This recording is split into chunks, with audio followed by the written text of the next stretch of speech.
Merci beaucoup, Tosso Paul, Apesimino Nyoso Mbote. Merci à nos fidèles téléspectateurs. Nyoso Balanda Biso, Nanzela Bacheli partenaire na Kinshasa et puis na Internet. Grâce à la chaîne Biso YouTube, Bakino Balobi TV. Bon s'abonner massivement. Mokola Lelo, Tosso Paul Ayambi, Moninga na Yatama Passina Biso, Biso Stéphane. Ouazali Moko, responsable. Il y a la chaîne YouTube, Moko Bandilo Bilobi à mesure vitesse. Kolegana Batouba Mandakala. Edem TV officiel ndeko boni Kimia Izali chaîne Bandilo Bilobi et vitesse na ko ban kolega bato bandaki kala merci vitesse koloba eza souci ya musala mbote na bato tout ba olanda biso de partout na Bandilo Bilobi te mais ngai mutu na bandaka OK Edem TV et bandi aussi nanite Edem TV est bandit kokisi nanete jusqu'à présent. Edem TV c'est une chaîne de télévision oyo eza na niveau ya TNT mais bazo pesa biso canal na biso te na batu ya ministre d'État. Pourquoi? Parce que nous avons l'argent, on a payé l'argent du canal au niveau ya TNT. Tous na YouTube mais il faut que tous na TNT et comme makambo mbilinga ba vie moko ya kala basangana basala likopana bango bazolinga ba jeune ba émerger te. Alors c'est un peu drôle jusqu'aujourd'hui, ce sont des choses que nous dénonçons avec énergie. Pourquoi? Puisque nga tata na ngaza fonctionnaire, aza politicien te aibi mboka, aibi mbongo na mboko yote. Non, mon père n'a pas volé l'argent. L'argent des Congolais. Mon père c'est un simple fonctionnaire de l'État. Et ceux qui n'ont pas salaire à papa nanga, ils ont 165 000 comme ça. Salaire à papa nanga, il y a 5 francs congolais. N'a pas si attendu à l'université, n'a pas si à Nyokwami, si les gens sont à Kinshasa, ils sont villageois. Moi aussi. Très bien. Merci beaucoup de Stéphane, c'est pour Yambaya parce que très bien. Lelo, Tosso Paul, na kati ya chaîne Edem TV et puis na chaîne biso ya Bakino Balobi TV, il y a Internet et puis na magazine deuxième eboulé au Télécan Africa TV. Na donja et puis na ba chaîne mususu. Tozo beta li solo nini lelo mutuna. Sujet à lelo, ezane mutuna. Comment remplacer les hommes forts par les institutions fortes? Bako to Congo il faut remplacer Baoundé. Na Congo tout le monde aura toujours les tout puissants, intouchables. Basala kaka. Ata zana tort ako kangamate bako sambisa eti. Ata yibi mbongo ya mboka, ba yibi ndeni bako contourner na ba français, balati sango lamba pour être non azala quitter. Donc un homme fort. Mais ba institution bazo la ki sabiso, etikala jamais kozala makasi et crédible était na Congo. Qu'est-ce qui ne va pas, Stéphane? Il y a une impunité totale. Et là, il cannabis yango wana. Impunité totale. Pourquoi tous les hommes forts? RDC est tout mingité. Nazaki na mwana muketango wana. Na olebela makambo Kabila oya bomimbo cannabis. Kabila a eu la chance ya ko diriger mboka. Kabila y avait musée. Et ça la musée a bomi. Vous avez maloba, Stéphane. Mboka na biso eza na mibeko ebele. Mboka na biso balobaka eza na bozwi ebele. Mibeko tozana ngo na mboka na biso oyo. Soki toto si yango. Na lobi soki toto si yango. Bato mettre en pratique. Mibeko wana banani. Eza likambo na d'abord ya peuple te, ya ba konzi. Soki bato si mibeko wana. Mboka na biso elinga ki zala niveau o toza lelo te. Mboka na biso mboka bandeko etombwa maka na eloko babengi taxe na impôt. Mboka na biso ekufi na ba homme fort ndenge nini. Ba homme fort ba se servir na l'état congolais et ba servir l'état congolais te. Ba homme fort ba se servir na l'état congolais mais ba servir l'état congolais te. Très bien. Servir l'État congolais, c'est servir le peuple congolais. Mais se servir de l'État congolais, c'est l'égoïsme. Aux Zimbongo, au Tongi Banda Konayo, au Yibi, au Sali Oyon, c'est à Moutouya Ponayo. Et Batouana Bazaki inquiété, te Ponanin. ceux qui azali ndeko ya président, ceux qui azali ndeko ya ministre, ceux qui azali ndeko ya général, ceux qui azali ndeko ya colonel. Et batouana bazaki ebele na mboka na biso. La RDC n'a pas eu la chance ya kotombwama tango ya Kabila. Mobutu n'a pas laissé ce pays ici par terre comme il se doit, non. Mobutu a fait quelque chose dans ce pays. Mais vite 32 ans naye, totali o Mobutu asali na niveau atiraki mboka eza yango te. O Kabila yi kotombola. Musée aye asali quelques temps après accueilli. Ça va 2 ans je crois. 3 ans et demi, Babomi. Kabila aye. Kabila a été combattu par les hommes forts. Le Bemba, les Roubaix-Rois, les Azarias et les autres, soutenus par les Rwandais, les Burundais. Baye. Babanda ko dénoncer nini. Partage équitable, il y a Mibeko. Manque, il y a démocratie et consort. Baye, na partage équitable, il y a Bozu Yamboka. Ba partager na peuple te bango bangindi. Banane bangindi. Bato na otanga oyoti. Les hommes forts. Les hommes forts, bango bangindi. Oui. To comme na 1 plus 4 et salili mboka na biso nini. Développement mon côté tikalo salima. Développement autre ko loba que développement autre ça nango c'est grâce à 1 plus 4. Mais bien qu'on a biso zalika toujours violé. 1 plus 4 on n'avait même pas la constitution sur 1 plus 4. Constitution na mboka na biso et en 2006 grâce à Joseph Kabila. Et en 2006 puisqu'il fallait mettre la constitution. Très bien Joseph Kabila, félicitations. Il a mis la constitution en place. Mais ce n'est pas tout. Joseph Kabila n'a pas respecté cette constitution. Il a toujours réclamé la paternité de cette constitution. C'est bien. Il a dit qu'il était au front, tout. Constitution où Joseph Kabila tient en place. Et ça a été plus favorable pour lui. Puisque cette constitution est favorisée dans Makambo Ebele. Kabila a loupé la chance de faire développer ce pays. Kabila avait tout dans ses mains. Na pouvoir ya Joseph Kabila. Na 2006 tina 2011. 5 ans ya mandat. Kabila n'avait pas une opposition où il y mal à l'aise. Na kata d'institution te. Opposition ya Kabila zaki ya balabala ya nzela. Il y a le fait docteur Etienne Tshisekedi Mulumba. Très bien. Et opposition ne banda ko senga nini. Et banda ko dénoncer mes gestions. Et banda ko dénoncer kofuta ya mabe ya ba soldat, kofuta mabe ya ba fonctionnaire, mai courant ezate. Bozui richesse na mboka na biso, le régime Kabila n'a pas facilité l'émergence de ce pays. Ba indien ozomona oyo, ba chinois, ba libanais, ba tunyo sona ba yeba investir na mboka na biso. Est-ce que c'est pour les Congolais? Pour na bango capital wana ezozonga pas na bango, bazoki no ngindisa mboka na bango. Mais mboka na biso par terre.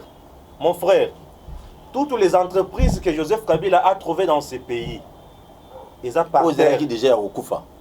Ils ont déjà à Okufa. Ils ont par terre. À trouver Onatra, à trouver la régie des zones bassinelles, Onatra a été créé pour créer l'emploi des Congolais. Mais Onatra est coupé pour Kufa les sources de Libéla.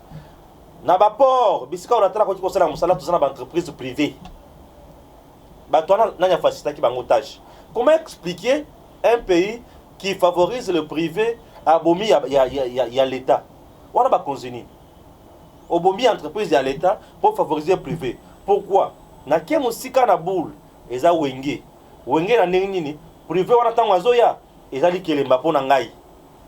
Il y a l'État na oliate. Mboka na biso ekufi na ba intouchable. Mibeko ezali pona ko créer entreprise. Balobi climat ya affaire na kina na domaine wana. Na climat ya affaire. Est-ce que tozangi bozui oyo koki ko créer auto ko utiliser pour to créer entreprise na mboka na biso ezangi te.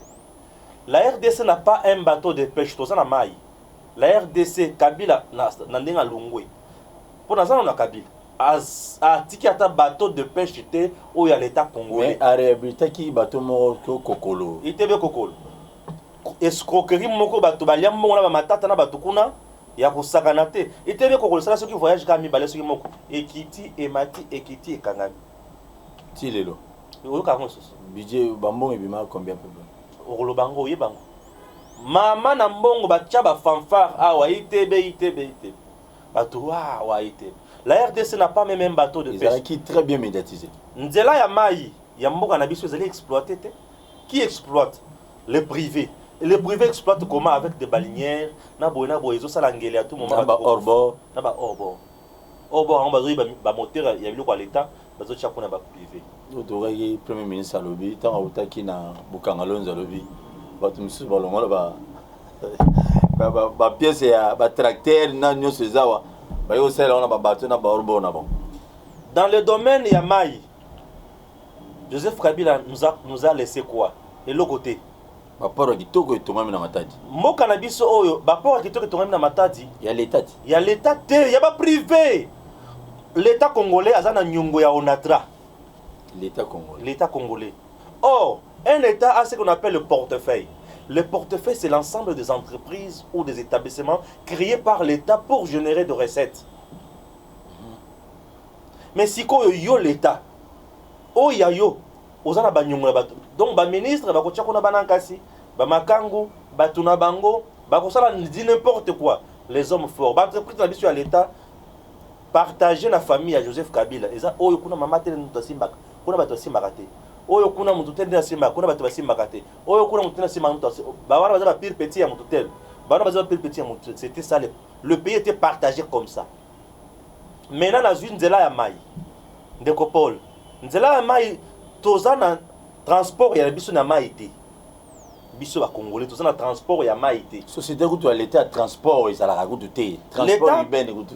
L'état qui est-ce que les investisseurs manquent? Non.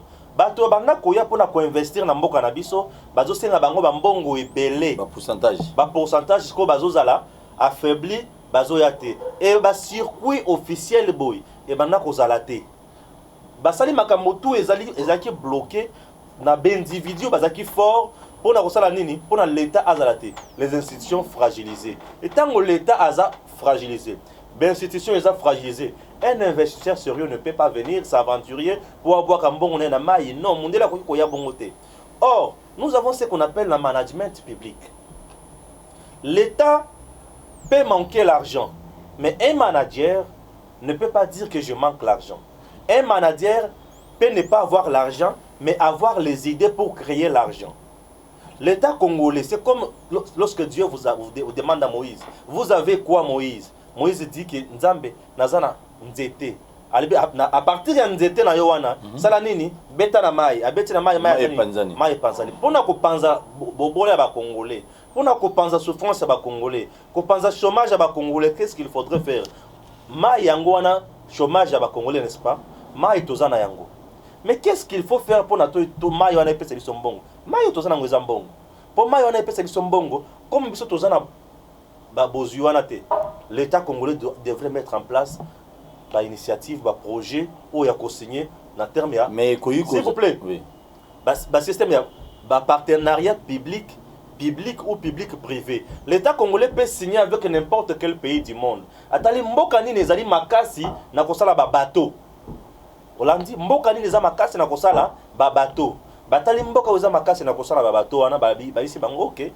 Toye pa na bino ou soit entreprise publique ni privée ni eza makasi ya kosala ba bateau. Toye tozo solliciter ba service na bino wana na mai na biso boya to signer contrat public privé ou public bino boko za na hauteur ya pourcentage biso to za na état pourcentage boya exploiter nini mai oyo bosala ba transport na bino na mai oyo.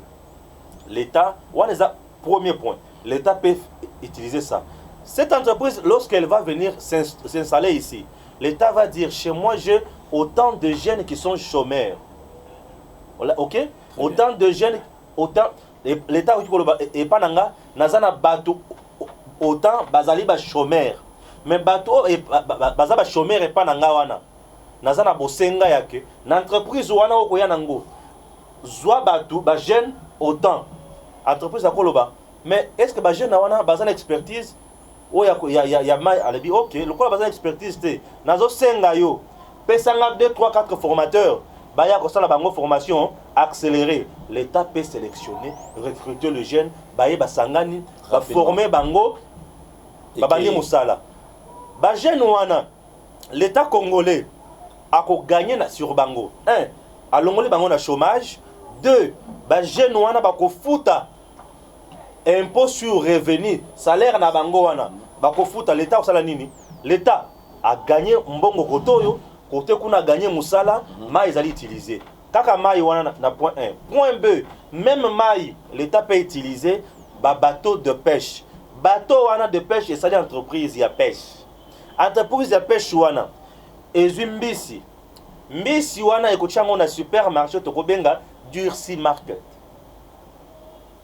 Supermarché wana ezala engagé na banani na ba jeune congolais na ba mais supermarché wana batunyos te papa na lobby mutazana na masina kuna ta mapela kuna ya waso pasi non tango transport eza na mai masina ozomona ngo musika po ozomona ngo mukoza kuna transport soki eza na mai ozona mai na biso fleuve na biso kana zona na Kinshasa mutu akokita Maluku aya komi na Kinshasa na 15 minutes na mai. Très bien. Sans embouteillage. Peut évoluer. Na mai na fleuve.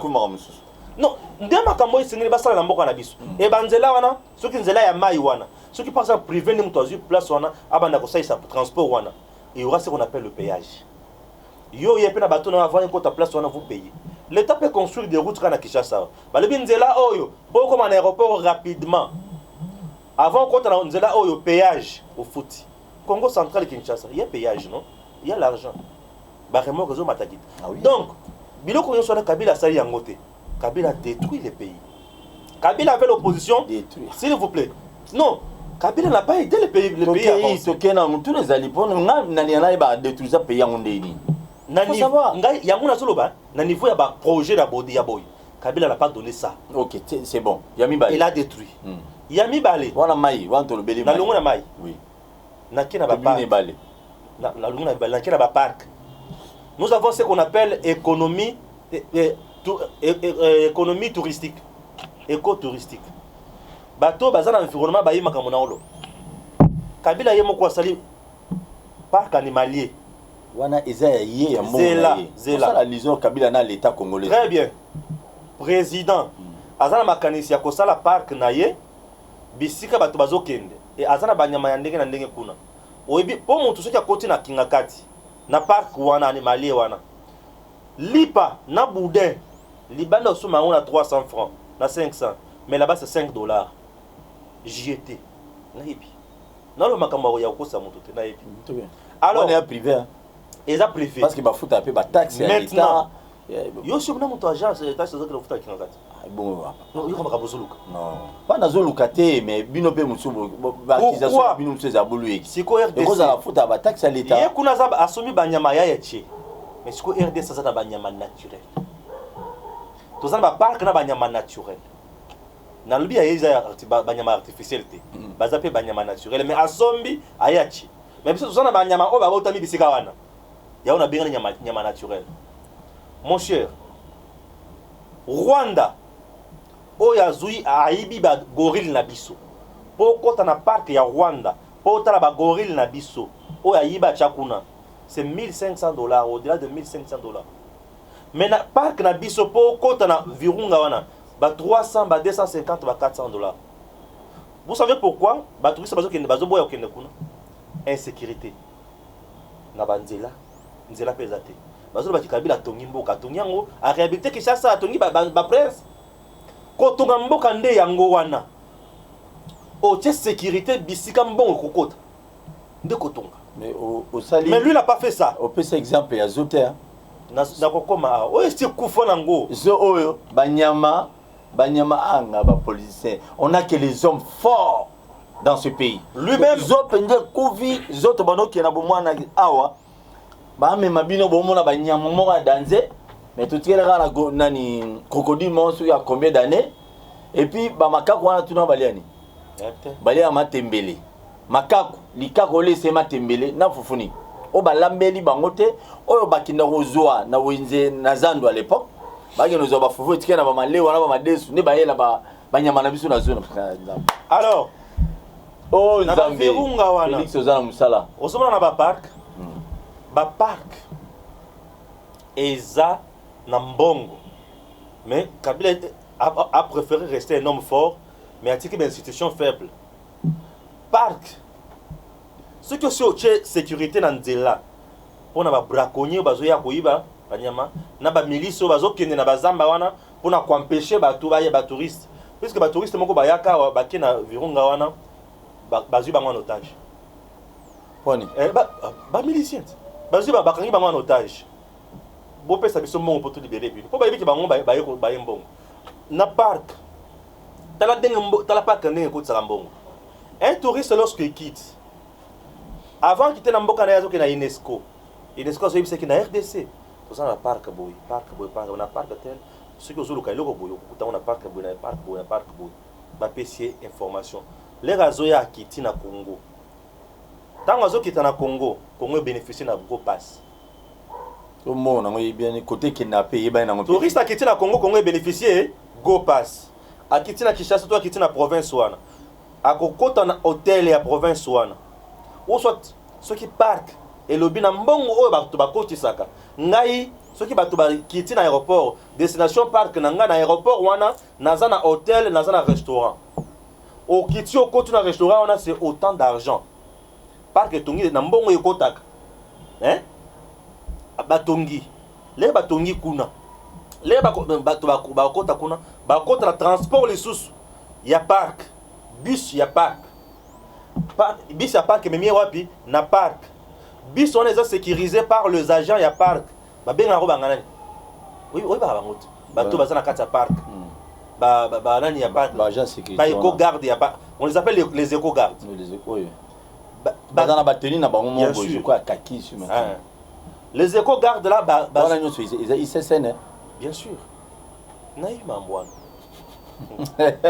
balungwe wana ba éco garde wana ba ye l'air bakoya bakomi les éco gardes baza banani baza ba jeune ya territoire wana ya province wana bazui misala bazo la sécurité ya nani bato bazo travailler na hôtel ya parc baza ba jeune baza ba bilenge ya province wana mbongo ekoti kuna bazui transport muto azokumba wana aza jeune aza papa ya province wana azui musala olandi na likolo ya éco garde na muto wana l'état azozwa nini impôt ya revenu ya salaire ya bato wana bazwaka bayesuko na parc na source bayesuko na parc bato wana batali banyama basali nini bafuti na parc soki okoti soki oyepo osala documentaire Paul Tosuwa eza na prix nango soki oyepo na osala clip ya vidéo simple ya nzembo eza na prix nango soki oyepo na kokanga kaka bafoto eza na prix nango ça varie et bato mundele ayaka kosala makambo ebele na baparc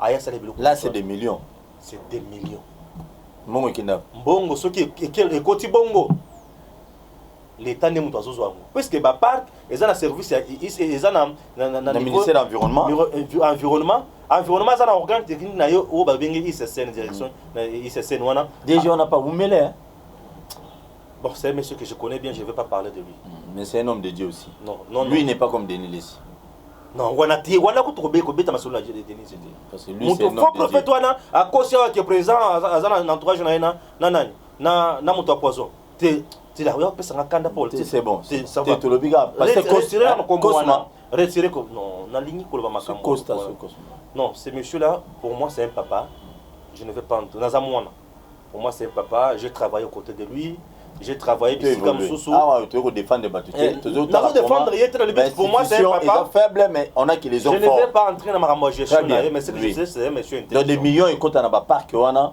non on a gouvernement millions ils ont contacté makambo sur la tracé on ne fait que ça les malamu normalement mais ça les mi bongo te yango millions wana ça les et contacté donc on est ba pays mususu et vivant pour ba site touristique kaka voilà biso tout ça na yango millions les ont contacté pour la nini pour mauvaise gestion ya Kabila na batuna ye ba ça ki ba homme fort mutuna mutaso ça eloko na Kabila ça eloko na ye homme fort mais institution forte oyo tiki na mboka ezanini pour esa la makambo wana ezati est-ce que azaki na muto qui a empêché ça la biloko wana asati il était le président il avait le parlement dans sa main l'Assemblée nationale dans sa main le Sénat dans sa main il avait le gouvernement dans sa main donc c'est quelqu'un qui a travaillé autant être le sous Félix tozana kati ya ko yeba ba biloko ebele na ya ba constitution pour azana Assemblée nationale na maboko na yete mais natango Kabila makambo tozoyeba lelo na mibeko natango Kabila to bana yeba yango te nyo se bano bo mama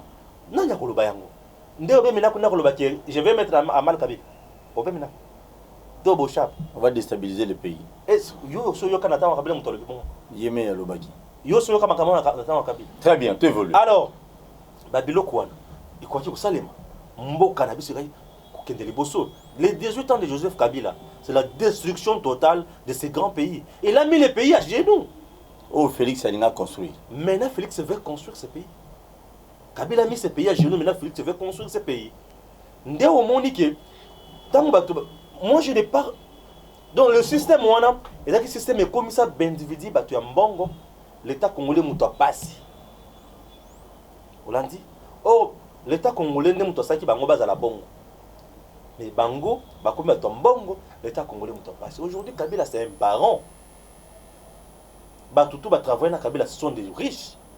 Mais le Congo, la RDC, bazo défi sabiso bambongo pour te foutre à enseignant. Tout ça m'a cambo Covid, bazo défi sabiso, bazo Kabila biso. Est-ce que Congo ko ko zanga hôpital? Sous Covid, les gens mboka moko tongati hôpital na mokolo moko. Et dire na papier on a je m'excuse. Papier mousso na poche wana. On peut ça papier ya bato FCCT. Malheureusement na moto FCCT. On peut ça papier mongo ya bien. Monsieur le village, oui. Nata la bande boli mais ça nata la papier ce qui cause na biloko mongo. Té, wana yo moto lobi. Wana non, père son âme, c'est mon grand frère. Oui. Merci. Alors, il avait la possibilité de comme ça mboka au paradis. La RDC. Mais ça les biloko nyosona. Tout le monde dans le domaine environnement, dans le domaine na mai, na pêche. Na pêche, il y a des zaka environnement. Environnement grand. Il y a des zaka environnement. Na longo na ce qui a touché agriculture wana. Ndeli ka mobuka ngalo. Mais il y a un affaire espoir. Oh maman nani? Maman nani? Olive Lembe. Ouais, Kabila mbo wana minga nani? Maman. Maman Olive Lembe. Ateo Kabila ta sans. Ouais, somelo mutuka no wana. Non, alors rien. Bazana espoir. Nazolo ba on a TV, Maman Olive asomela ngai ata tonga pamba. Déjà. Mais cause ninge bakosela kayonde. Bakosela ngai Maman Olive donc ayebinga ko tuté des fois ala nanga émission nanga. Mais na mona ba ça la télévision, mais j'ai salé quand même la première dame avant continuer. Maman Denise Nyakero. J'ai essayé à sali à lobby balobara na adage mo lobara ko lakisa mutu koloba eleki ko kabela mutu. Mais maman Denise lauréat wana non maman Denise c'était lauréate. Au moins à lobby ceux qui mutu abeli o yaka o boy à lobby té assurance santé. Très bien. Ça vaut la peine quand même. C'est à féliciter première dame très bien. Donc avant vanene nda kuna yo beli na yo. Ko benga no yote. OK malamo kuna. C'est ça. Maman Denise a compris. Maman Denise Nyakero. Elle n'a pas voulu être femme forte, femme capable, femme solution. Elle a préféré mettre en place une institution. C'est ça qui manquait. Très bien. Mais rien n'empêche à Maman Olive quand même tout j'étais là. Bon. Aza femme forte, Aza femme solution. Aza maman solution. Atongi hôpital mouné na Kinshasa, na ba province mususu. Très bien. C'est à féliciter maman. Plein de bonnes choses. Laisse à kotonga wana. Tu vas continuer monsieur. Oui. Tu vas tirer Maman Olive avant de calme. Bon, naïb tunayo. C'est bon. Maman Olive. Tu pesiona papa mbote, na pesiona papa mbote depuis qu'il ngakati. Tu vas continuer. C'est mon émission après tout.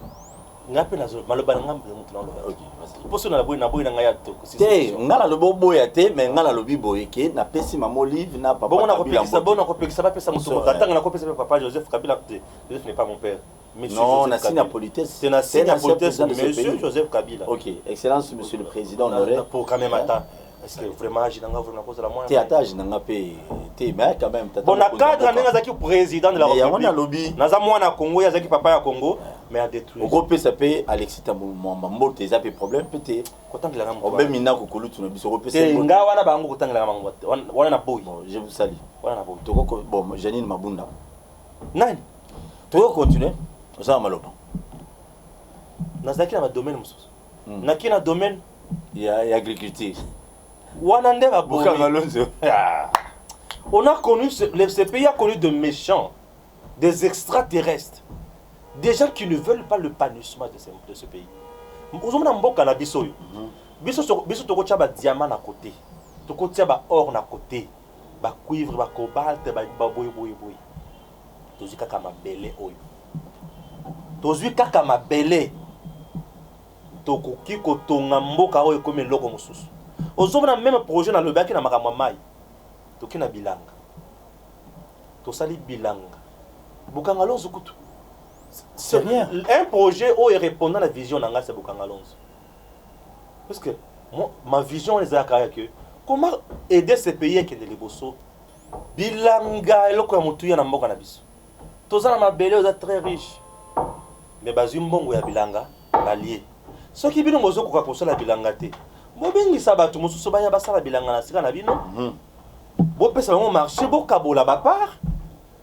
Bana mboka ba se retrouver bana biloko za normal, c'est naturel. Mais dans notre pays bato basala biloko nyonso wana. Déplorable. Mais ce qui est dans le ministère de l'agriculture. Le ministère de l'agriculture wana bato baye bakayango te bandeko. Ezana bambongo ya kakuna. Oyo communauté internationale ko bato ya ka bambongo, oto bengi bambongo ya ba projet. Na ministère de l'agriculture wana. Secrétariat ezaka pembenya. OK, au projet kuna chaque année ezana projet. Bazana ba priorité. On va financer. On va financer. Neti année bazana priorité na bango ba projet. Pour oyo ba ina landela hango. Année bazana na yebi bino bien. Année projet na bino za ba route à dessert agricole. Année oyo. Bah projet aux les oui, route wana, oui, ça ne coûte pas beaucoup de millions. Ça ne coûte pas beaucoup de millions. Rien du tout. Bah cantonnier wana manuel donc na ba village na ba mboka wana beaucoup. Voilà. Na balabala les ala boy donc ba route tous les agricoles wana gouverneur ba l'équipe ba défiler ba gouverneur ebele donc ba ça mbongo. Mais pour misala et qui est de bosso savoir travailler avec ba ONG aux allées crédibles. Bolandeli yango bapesa bango mbongo bolandeli yango. Mais n'oublie pas. Mingi, écoutez, tozo pesa mingi ba pa ya misolo ebele parfois. Na mboka na biso awa, nous avons des ingénieurs dans ce pays. Nous avons des ingénieurs, nous avons ba agricole, nous avons ba ebele ya ndenge ebele. Na mboko. Mais loko zo boma izanini. Bato wana bazozo marché na nzela ya ba homme fort. Soki azu marché na nzela ya homme fort. Azu marché, par exemple, il y a exemple, il y a $20 000. Homme fort, on a zokata combien? $10 000 est égal. Pour naïe. 20 000 pour l'école. Non, marché c'est à $20 000. Homme fort a préféré le rôle à salaire qui tout pour marcher, puis ma danzela naïe. Il y a une pression pour le rôle à ministre, à Ebalina Botoboye. Abimisi marché. Les raisons du misambon, mon wane zobima. Bato bimisi marché, wana, baïbi qui est kuna moutouna moutunabiso. Ba comment na nini na ba réseau wana mutu na biso lokola za mutu na biso mbongo ebimi faut to canceler ba ko pesa mutu wana azupa mbongo ne bandi ko sala musala ya l'état te mais bandi ko kabwa wana azupa niveau ya liboso niveau ya mibale mutu akena na marché kuna azupa yo moko kolo ONG ozui kolo projet na yo oyenango oluka pe ozo mo eloko po ko sala musala ya punda te. Résultat nini. Le résultat est crédible. Qu'est-ce qu'il faudrait faire? L'État congolais a évité avec la poste à Kotonga route à dessert agricole dans la province Songolo Pakala. Asbengi ba ONG au bazar ba projet wana basaneni ba ya yemo ko tali makamoni ezokende. Et les grands-parts batouté. Pour ceux qui est le lenge wana publiquement, l'État a le pouvoir il y a quoi actionner ba inspecteur judiciaire ba kita pour contrôler basala état financier ya ONG wana na mbongo ba pesa kiye pe basala batala état matériel nzela batongi te est-ce que ba répondre na cahier de charge na bango toté les suivis les contrôles et la sanction ce qu'on a mboka na biso tant ba ko sanctionner boye leader a sangisi bato na balabala basambela pona ye atayimo de l'homme fort ana bolongo atindi batu yenseti batindi batu no basambela pona ngai mais oyibi basambela pona onini justice c'est le but oyibi justice c'est le but osamo yibi basambela pona onini l'homme wana komeka Jésus ne kulusu de l'homme fort il faut à la cas fort na Congo l'homme fort à cause de la faibleté même l'obstacle mon boy pour nako pour netera moko les hommes forts ont détruit ces pays. Les hommes forts ont détruit ces pays. Tu es sûr oui. Tu es sûr na makambo ya. Obi makambo tozolo ba agriculture. Ndeko na biso mo ki a oti ko gagner le pango na ye. O ba ibaki pa ya ngo Kasanji Jack Bowe. O ibaki. O mwana na ya lo baki azali boma ki dako finga première dame. Donc tant mwana finga ki première dame azali liboma te. Tant mona yindi okomo liboma donc ngo Kasanji vraiment je suis désolé Jack Bowe. Oui, balou ebele baloba ye mutaki msa bona mbujumai. So ba komba oyo ebele na kisasa. Sibina banilo ba makambo Kasanji.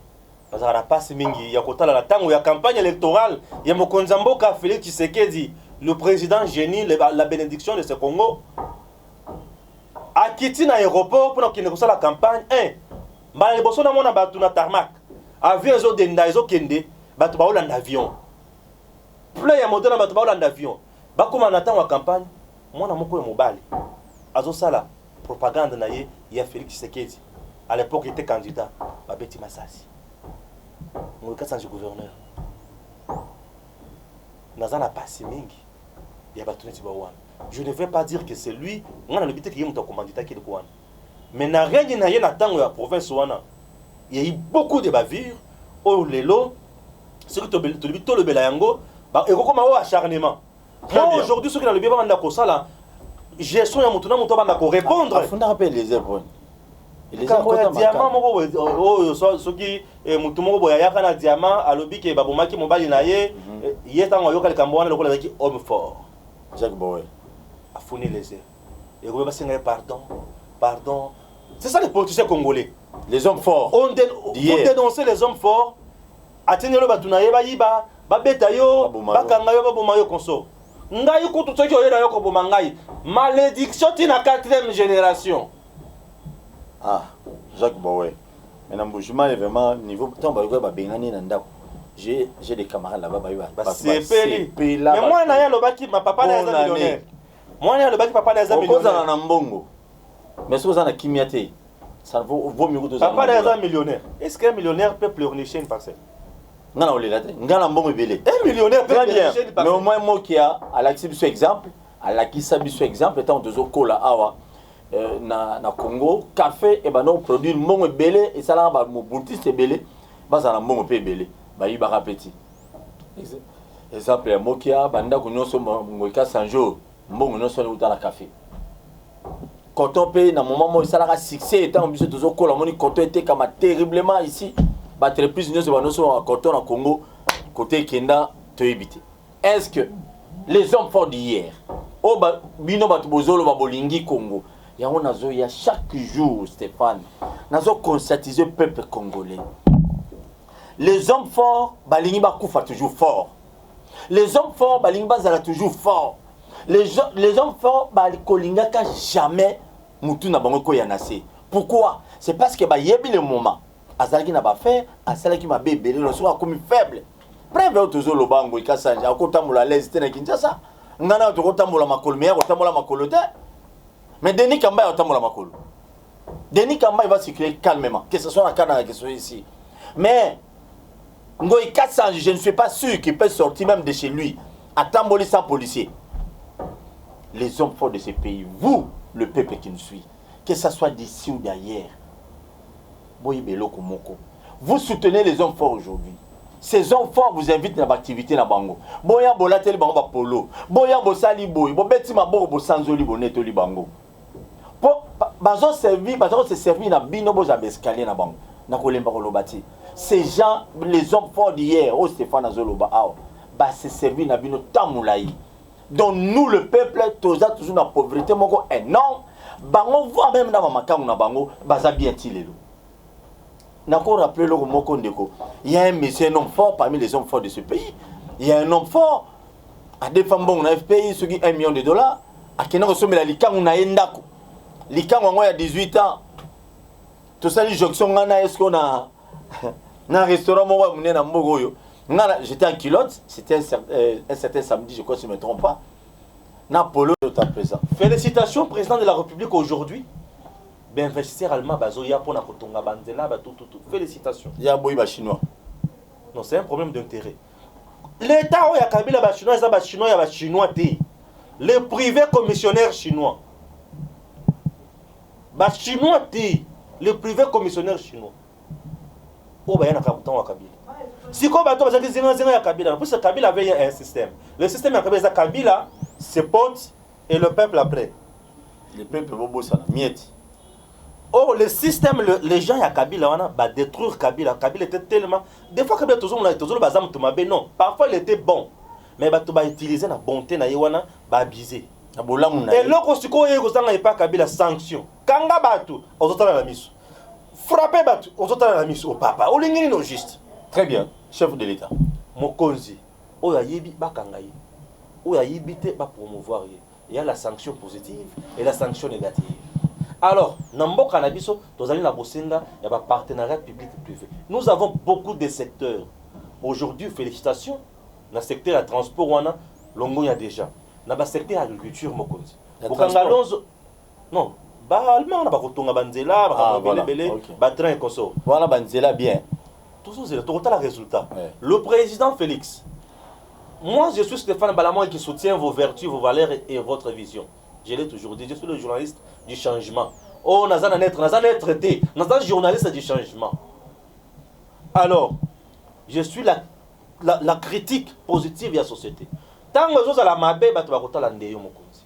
Tant que vous avez la malamu, vous avez la ndeyo. Pourquoi? Puisque vous avez deux amours à train. Oh, ya mabe na mboka na biso telemela yango. Mibeko ezali esala ya musala lango. Oh, ya malamu ekende liboso. Tozana ba domaine ebele, domaine ya mai. Ba investissement ekota. Domaine ya nzela, ba investissement ekota. Domaine ya agriculture, ba investissement ekota. Domaine ya énergie solaire déjà, félicitations. Au Kineki déjà, co-inauguré. Voilà des choses que nous voulons. Félicitations président. Domaine ya justice. Osons la police de roulage ici. Akoki kokoti sa mbongo ebele. Police de roulage. Il y a beaucoup d'infractions aux Nakasanzela. Police de roulage, la mission c'est la quittance. Au Kangi Moutou, oui, mais au foot Sienine, Mbongo à carburant. Au $10, Moutabis c'est 20 000 à Pessi. Et après, et qui wapi? La police de quittance ici. Elle n'est pas là pour générer des recettes, mais elle est là pour faire respecter mes beko yanzela. Baman de wana paye fait compte à la caisse à l'État. Ce qui compte la caisse à l'État, l'État paye à Bongi. Tous on a posé l'État na biso comme ngombe ya mafuta, batu so ba congolais so balia. Ce qui l'État so comme ngombe ya mafuta pona ba individu, wana manda na yebi mokonzi. Mokonzi Félix Tshisekedi. Na suka ya manda oyo, oza na discours moko. Oh, ceux qui na zona kosala bino batu ba ko olola yo. Mais ceux qui olobi ke na sala ki boye boye, batu ba ko beta maboko. Pebo pesa nga chance na sala les sous boye, batu ba ko beta maboko. Pourquoi? Puisque vous avez l'obligation, il y a résultat. Et pour résultat, il y a Kamola Bango Matoi. Kamola Bango Matoi. Parce que Kamoli Bato Matoi, te baza Matoi Mangongi, ba message na moyibi, ce que Kamoli Matoi te, mon konzo ko échoué. Ngai na zalo baboy. Ce qui mon konzo échoué na uzana soni mingi. Po te na lobaka matin midi so que mon konzo oyo azali ya nzambe akopesa biso solution. État de droit ezali sokisa. Nzamba battre la mon konzo mboka Félix Tshisekedi. Très bien. Président Félix Tshisekedi, nous avons le but de soit pour le changement. Tous les belés, nous avons pour le changement. Mais les hommes forts d'hier, comme Bazali parti dans la coalition Yonabango, le peuple congolais a peur que rien ne changera dans ces pays. Parce que Lingi, ce qui justice c'est Lingi Kanga. L'homme fort d'hier, il y a quand on a mususu. Baroloba, tu vas dans la coalition, tu es au Kangi Mouto, tu peux faire sa biso. Non, chef de l'État. Comme ça, la compensation, t'es. Pour Kanga Mouto Koto, il faut m'appeler Kanga Cash. Non, non. Ce Mouto Cash, ça sali ma bête. Le problème est bien que ça, la compensation. Je disais à un homme qui disait un jour, pour Moukouna Bima, il faut président Félix après sa autorisation, Babimisa. Arimaji. Moi j'ai dit, voilà, ceux qui Arimaji a bimé et puis nous a bimé comme théâtre de chez nous. Nous avons côté une infraction. Voilà, chef de l'État, coalition FCC cache. Comment ça n'a solgo, papa Banolo, le peuple d'abord. Le peuple est d'abord chef de l'État. Ce qu'on lobby coalition d'abord, c'est la mort de ces pays. Parce que on a développement, changement. Parce que le biso que bongi ba betele mabo ba betele biso te biso ba la biso. Tata mokonza mboka to so Paul na Stéphane na bande comme nous sommes là pour le changement. C'est ni wana to a besoin de changement. C'est ni botia ba politique té. Ce qui c'est ni ba to parti politique ba koti to raison à la même bouzo ba ya élection to mona ba député ao. Avant l'élection on disait FCC Babimisa 350 députés. N'est-ce pas qu'aujourd'hui, Toron Sabato a raison. Parce que FCC c'est basé dans 3 c'est quelques députés. C'est ça les grands problèmes. Tokosenga tata mokonza mboka ko sala oyo coalition ezolobate, sala oyo peuple ezoloba. Parce que sala coalition ezoloba. Toko rejoindre Stéphane Bawolo en 2023. Et puis on honorer mémoire ya papati. Bon s'abonner massivement. Na bakino balobi TV, na Edem TV officiel. Edem officiel TV et vous allez bien. Tokutani prochainement ceux qui vont bomber bisoter et pas les hommes forts d'hier. Merci Stéphane. Merci.